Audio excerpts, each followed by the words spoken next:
It's a blessing to just be able to like tell your story, because you know you got guys that had a hard journey, you've had guys that have had it a little bit easier than others, but somehow, some way, everybody has like had their own little journey. So being able to tell your story is great. I'm Donovan Williams. I'm 23 years old, from Houston, Texas. I currently play for the Westchester Knicks, the G League affiliate of the New York Knicks. And this is my third year being a professional. The journey has been long, I'll say. You know, being from Houston, you know, Texas is the state school. So I grew up personally, you know, always kind of wanting to go to Texas. I think that was kind of the biggest push for me coming out of high school. You know, Texas had kind of like fell off the map a little bit in terms of relevance from a basketball standpoint. We were always known for being a football school and a football state, but just being able to, like, I just had a dream of being able to go to Texas and quote unquote put Texas back on the map. And I did that. So I'm actually really proud of how the journey like started and went. Now, like, I went to Texas. I was there for 2 years. We ended up winning the first conference championship in school history. So that was dope. Like, that was one thing that, you know, that was one of my biggest goals, you know, when I decided to commit and go there, was that I wanted to be a part of something like bigger than myself. I kind of just, at that point, after we won it all, you know, a lot of my teammates, we kind of split up. You know, some guys transferred. You know, we had guys go to the league, and our coach left and went to Marquette. So I kind of found myself in this weird position of like, what do? I loved being at the University of Texas, you know, an hour and a half away from Houston, always close to my fam. I had fam at the games all the time, but I feel like at the time I had to go explore myself and really try to find out, you know, what type of player or try to get the most out of my college experience as best as I could.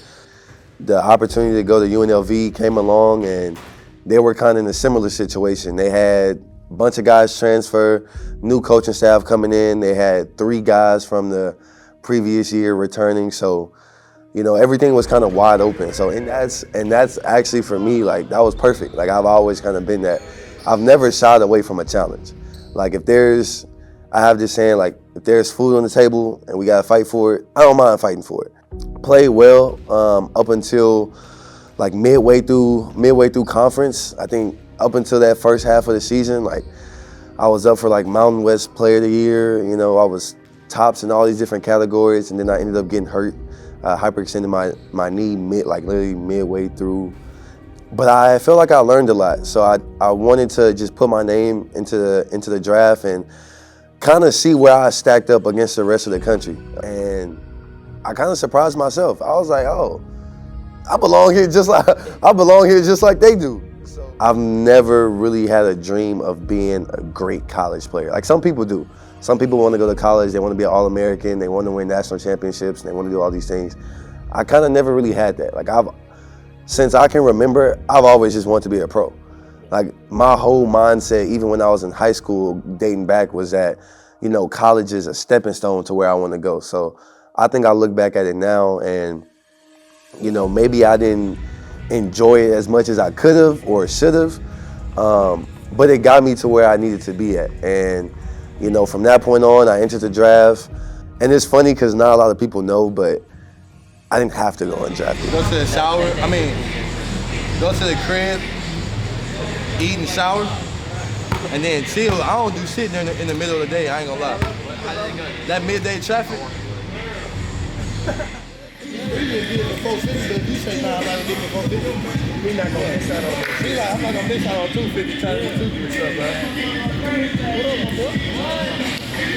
The Warriors called me with a 55th pick, and it was what they call a draft and stash. And so when they called me, you know, my agent called me, he was like, yo, the Warriors, they want to pick you at 55.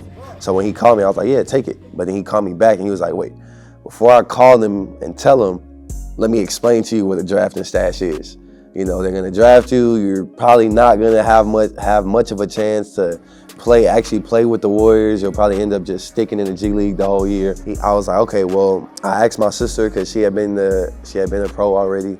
So I kind of asked her, what did she think? And you know, she was like, listen, you know, sometimes you gotta bet on yourself. And she was like, I wouldn't take it if it were me. She was like, I've been through the situation. If it were me, I wouldn't take it.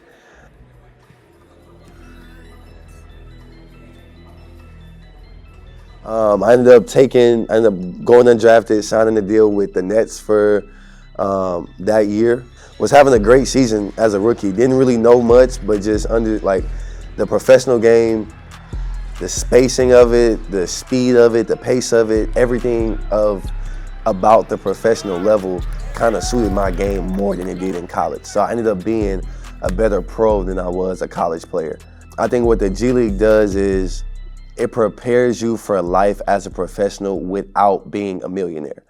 Because Hey, King gonna send your shit. Oh, freak the fuck out of here. See, not going. I already told you, you ain't getting anybody this weekend. Hey, that's 2 weekends in a row. No, she's going as a side.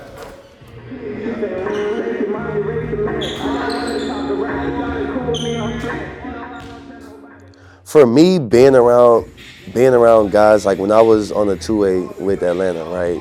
Being around guys like DeJounte Murray, John Collins, just watching like you say, their approach to the game, and you know how much extra work they put in.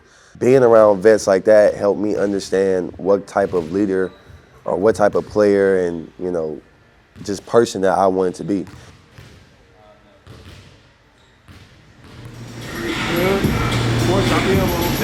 5, 6, 7, 8, 9. Can't try.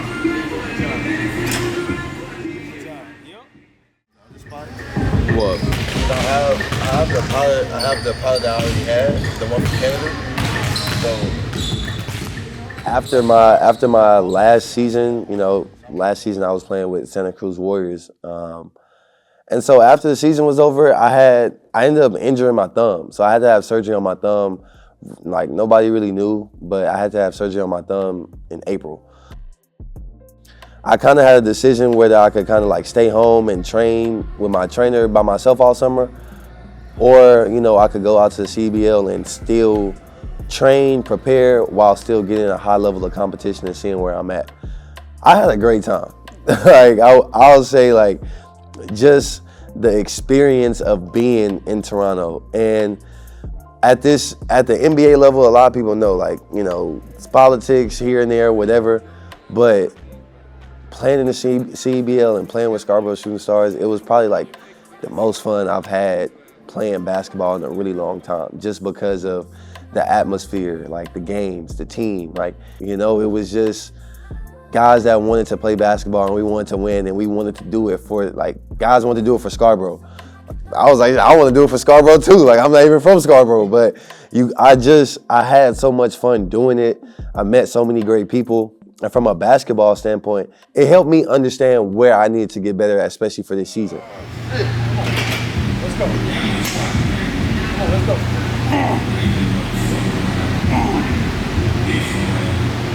Oh, my whole life, fuck.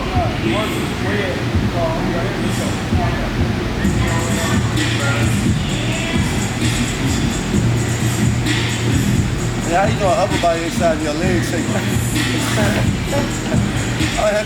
And then after the CBL season was over, and in between then and the beginning of the G League season, I just worked tirelessly in the weight room. Like, I'm talking about weights 5 days a week. You know what I'm saying? And so now I actually just texted my trainer today and sent him like this long like thank you message, because like after the game last night, you know, watching myself on film, and I've been feeling it. I've been feeling different this season, but like I text him, I'm like, bro, I'm a lot faster. I'm a lot stronger. Like even just being able to do the same movements that I did last season, I'm more efficient, quicker.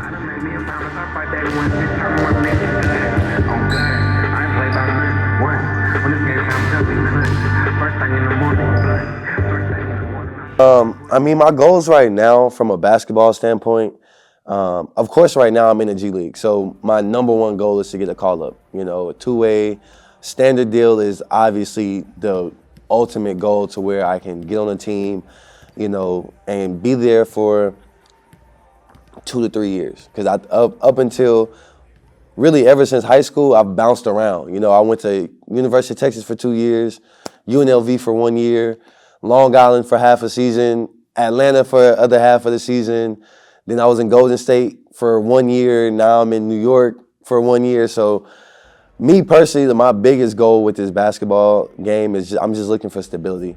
Like, I haven't really been somewhere long enough to where I can really just assimilate into the culture, you know, like going to a team and knowing that, okay, I got 2 years here to figure it out.